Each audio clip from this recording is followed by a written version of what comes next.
እጅግ አሳዛኙ ታዋቂው የወንጌል መምህር ዘላለም ወንድሙ ከዚህ ዓለም በሞት መለየታቸው በርካቶችን አሳዝኗል። በኢትዮጵያ ኦርቶዶክስ ተዋሕዶ ቤተክርስቲያን ለበርካታ ዓመታት በታማኝነትና በትጋት ሲያገለግሉ የቆዩት መምህር ዘላለም ወንድሙ በዚህች ዓለም ድካም ማረፋቸው ተሰምቷል። መምህር ዘላለም ወንድሙ ከገጠር እስከ ከተማ በአገር ውስጥ እስከ ውጭ ሀገራት ድረስ በመዘዋወር ቅዱስ ወንጌልን ያለ እረፍት ያስተማሩ ታዋቂና ተወዳጅ መምህር ነበሩ።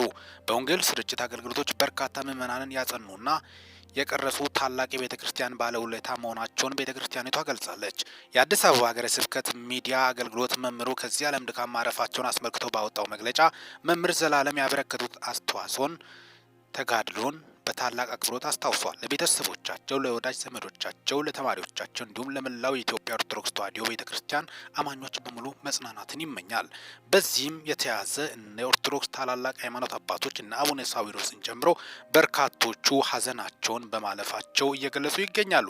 ቀብር ስነ ስርዓቱን በማስመልከት ሽኝትን በተመለከተ የተዘጋጀ መርሃ ግብር ፕሮግራም አስክሬናቸው ወደ ኢትዮጵያ በመምጣትም እንደሚያርፍም ነው ወጡት መረጃዎች የሚያሳዩት። ሚኪያስ ነኝ። ይህንን ቻናል ሰብስክራይብ በማድረግ ወቅታዊና አጫጭር መረጃ አግኙ። ሰላም ቆዩልኝ።